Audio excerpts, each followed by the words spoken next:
Olá, meu nome é Wesley Pérez, sou professor na Universidade Federal de São João del Rei e vou apresentar o trabalho intitulado Impacto do reajuste de estabilizadores e sistemas de potência em nomogramas para avaliação de segurança dinâmica.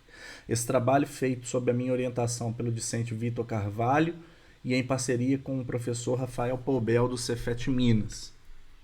As regiões de segurança elas surgem no contexto de que a avaliação da segurança de sistemas de potência é cada vez mais importante, principalmente quando se considera a alta penetração de energias renováveis, bem como o aumento crescente da demanda.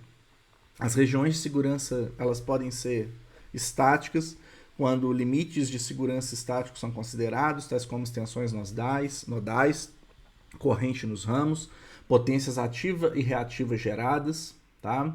Bem como também as regiões de segurança podem ser dinâmicas quando os critérios de segurança estão associados a critérios de estabilidade, tais como estabilidade de pequenas perturbações, estabilidade de tensão. Tá? As regiões de segurança elas são gráficos tridimensionais em que a gente pode avaliar graficamente a segurança do sistema diante das transferências de geração entre três grupos distintos, G1, G2 e G3. Esses grupos eles são definidos com base em critérios técnicos, tais como bacias hidrográficas, ou, por exemplo, um grupo é um parque eólico e eu quero avaliar a penetração da máxima potência que eu posso injetar a partir deste parque, tá? E aqui em verde eu tenho a região segura, onde eu posso operar. Em vermelho, a região onde eu não posso operar, porque algum critério de segurança não foi respeitado. Para facilitar a análise, eu posso trabalhar com os nomogramas, que são planos bidimensionais, que permite aí uma análise mais visual mais fácil, tá? De diversos planos, G1, G2, G2, G3, G1, G3. A região de segurança dinâmica, neste trabalho, ela foca na estabilidade angular de pequenas perturbações, que está associado às oscilações eletromecânicas entre os geradores síncronos após pequenas perturbações que ocorrem continuamente no sistema. O critério que a gente utiliza, que é o mais utilizado também para análise dessa segurança a pequenas perturbações, é o coeficiente de amortecimento em malha fechada, que deve ser superior a 5%, tá? E, além disso, a região de segurança, então ela vai mapear cenários de redespacho que fazem que o amortecimento seja superior a 5%, mas também que respeitem a potência ativa dos grupos, os limites, né? Bem como a convergência do fluxo de potência. O controlador mais utilizado no conceito aí de amortecimento de oscilações eletromecânicas é o estabilizador de sistemas de potência, ou PSS, instalado nos geradores síncronos. Esses controladores ele entram, né, fornecem um sinal suplementar para o sistema de excitação a partir do desvio de velocidade da máquina, ou da potência acelerante, ou da potência elétrica, representada aqui por um ΔY. E a gente tem estágios de ganho, compensação de fase e achalt, tá? E o resultado deste controlador é inserido, então, no gerador síncrono para fornecer um sinal suplementar, um torque suplementar de amortecimento. Para análise modal, para análise da estabilidade das oscilações eletromecânicas, né, a gente utiliza o modelo em espaço de estados, que através da análise modal a gente consegue calcular os autovalores da matriz de estado A, e cada autovalor tem então um coeficiente de amortecimento que deve ser superior a 5%. Tá? O nosso objetivo aqui é então verificar se o reajuste dos estabilizadores que impactam nos amortecimentos também impactam na região de segurança dinâmica. Qual que é o impacto desse reajuste em cima da região de segurança dinâmica no conceito de estabilidade, né? Para isso a gente propõe um problema de otimização, onde o nosso objetivo é maximizar a distância, né, entre o limite da região segura e o caso base, tá? Representado aqui no plano G2, G3, já que o gerador 1 é um grupo de balanço, né? Ele sai aí por tabela, tá? E a gente considera aqui restrições de potência para o grupo 2 e para o grupo 3, tá? E o amortecimento deve ser respeitado aqui também, né? O amortecimento superior a 5%, tá ok? Então a gente vai mapear regiões aonde eu tenho aí um critério de amortecimento de 5% na região segurança dinâmica. Aqui a gente tem a representação da função objetivo, onde a gente tem o limite da região de segurança pontilhada em azul, e a gente tem aqui o caso base em preto, e a gente tem 3 situações, né? 3 pontos na região de segurança, tá? Na região limite de região segura. A distância A, B e C. O nosso objetivo, então, usar o PSO para mapear essa região segura. Para isso, a gente vai definir quadrantes ao redor desse ponto de operação. Então, a gente tem 4 quadrantes, tá? E a gente vai espalhar indivíduos do PSO para mapear essa curva de região de segurança, tá? E a nossa função objetiva ela é baseada, então, na distância do limite da região segura e do caso base. PSO, a gente utiliza uma modificação, onde a gente despreza o comportamento social. Isso porque a gente não tem o interesse de encontrar um ótimo global, e sim fazer que os indivíduos se espalhem e fiquem cada vez mais distantes, baseado na sua experiência individual, né, o PBEST, do caso base. Então a gente pretende que os indivíduos eles mapeiem a região de segurança em cada um dos 4 quadrantes, tá? Mapeiem o limite, né? Então a gente amarra que cada 25% das partículas vai estar nesses cada quadrante, tá? 1/4 para cada quadrante, tá? E eles não podem sair deles. O objetivo é que você tenha ali, então, um mapeamento possível, melhor possível, desse limite de região de segurança. Uma vez que a gente terminou o problema, basta ligar ali a posição dos indivíduos para obter o limite da região. O primeiro passo, então, é avaliar a função aptidão, a definição do indivíduo, que é a geração do grupo 2 e 3. Feito isso, o passo 2 ele estima a potência do grupo de balanço 1 pelo somatório de todas as cargas menos a potência do grupo 2 menos a potência do grupo 3. Por que estima?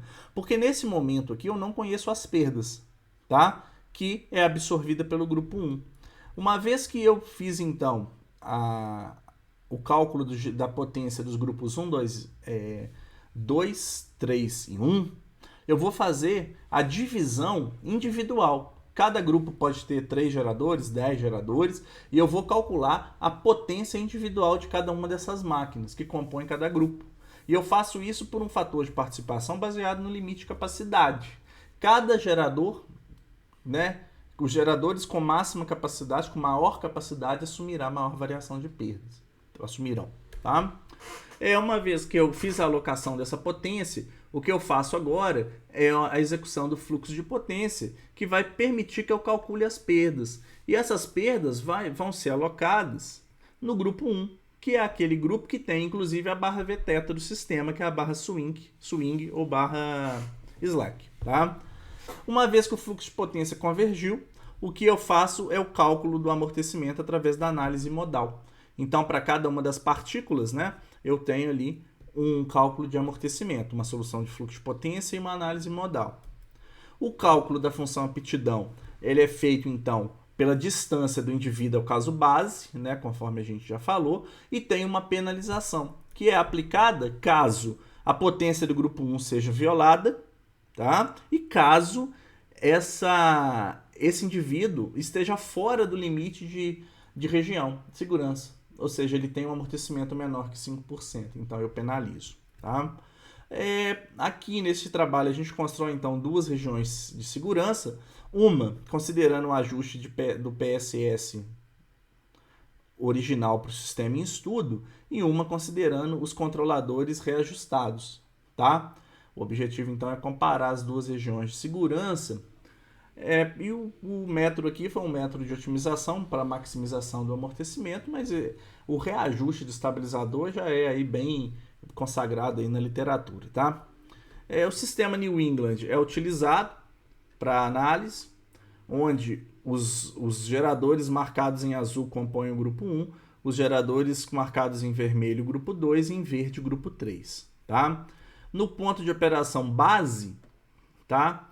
A gente tem que o amortecimento antes do reajuste, né, o PSS original, é 6,4%, e reajustado após o reajuste, ele é 9,2%. O que é esperado, né? O reajuste do estabilizador é feito justamente para maximizar o amortecimento. Bom, a metodologia convencional é baseada em direções a partir do caso base. Por exemplo, direções com ângulos de 40 graus, 50, 60, né? Depende, 360 graus dividido pelo número de direções. E a região vai ser mais precisa quanto mais direções eu considerar, tá? Então aqui, por exemplo, eu tenho 10, 16 e 32, tá? Direções. E aqui, 32 direções, a região mapeada em vermelho. Eu observo que ela está bem precisa, tá? Bom, o problema é o tempo computacional que se gasta. A mesma região de segurança aqui vai ser mapeada pelo PSO proposto, tá? Pela metodologia baseada em PSO. Ela convergiu com 56 partículas em 5,7 minutos. Em contrapartida, a mesma precisão só foi possível utilizando a metodologia convencional com 32 direções, tá? Em 95 minutos. Então a gente observa uma redução expressiva do tempo computacional. Então a gente aqui comparando o nomograma do plano G2 e G3, tá? Para ficar mais fácil, a gente apresenta só o 2 e o 3, onde a gente tem aqui à esquerda a metodologia convencional, onde eu observo que pontos no interior desta curva em vermelho são seguros, no exterior são não seguros. Em contrapartida, aqui à direita eu tenho a região de segurança dinâmica proposto pelo PSO, onde pontos aqui, a região de segura está em verde, em região insegura em vermelho. A gente observa aqui basicamente uma proximidade, né? Uma similaridade entre a precisão das regiões de segurança calculadas, só que uma convergiu em 1h30, a outra em 5 minutos. Avaliando o efeito do reajuste do estabilizador, a gente observa o seguinte. Agora, aqui em verde, está a região de segurança estática. Tá? A gente fez uma sobreposição, onde os limites estáticos são calculados. Em vermelho é onde, por exemplo, algum limite de segurança estático não foi considerado, por exemplo, não foi respeitado, como, por exemplo, um limite de tensão furou, um limite de corrente não respeitou, alguma potência reativa não foi respeitada, né? Nesse contexto, a gente sobrepõe duas regiões de segurança dinâmica, aqui com as bordas amarela e preta. A preta é quando você tem o PSS original, né? A gente observa que no interior dessa curva em preto está pontos com um amortecimento superior a 5%. Em contrapartida, além dele está pontos de amortecimento inferiores a 5%. Tá? O que acontece aqui é que antes do reajuste, grande parte aqui da região em verde, da região de segurança estática, não pode ser utilizado, grandes, né, cenários de redespacho, justamente porque ele fura os critérios de estabilidade. Muito embora o critério de estático não é furado. Em contrapartida, quando eu reajusto o PSS aqui, eu tenho agora uma região de segurança dinâmica com borda em amarelo, e eu observo que mais pontos da região de segurança estática podem ser utilizados. Por quê? O reajuste do PSS aumentou os limites de segurança dinâmico, tá? Então eu tenho aqui dois pontos, né, para concluir, onde o primeiro ponto ele é um amortecimento de 6,32%, e quando eu reajusto ele vai para 10,03%, então ele está respeitando ambos os critérios de segurança. E o ponto 2, ele está fora do limite de segurança quando eu considero o PSS original, tá? Onde eu tenho um amortecimento de 3,15% no ponto 2 e depois de reajustar 9,6%, tá? Então a gente vê a importância de se considerar o reajuste do PSS no formato da região de segurança, tá? Então a gente apresentou uma metodologia de otimização para a construção das regiões de segurança dinâmica, essa metodologia é baseada no PSO, o que permitiu uma redução expressiva do tempo computacional, e também a gente verificou que o reajuste de estabilizadores é benéfico para o aumento da região de segurança dinâmica. Tá? E a gente também fez validações não lineares que garantem que as soluções dentro da região de segurança são factíveis do ponto de estabilidade transitória. Tá? Muito obrigado pela atenção, o contato está aí no slide e bem como na descrição do vídeo.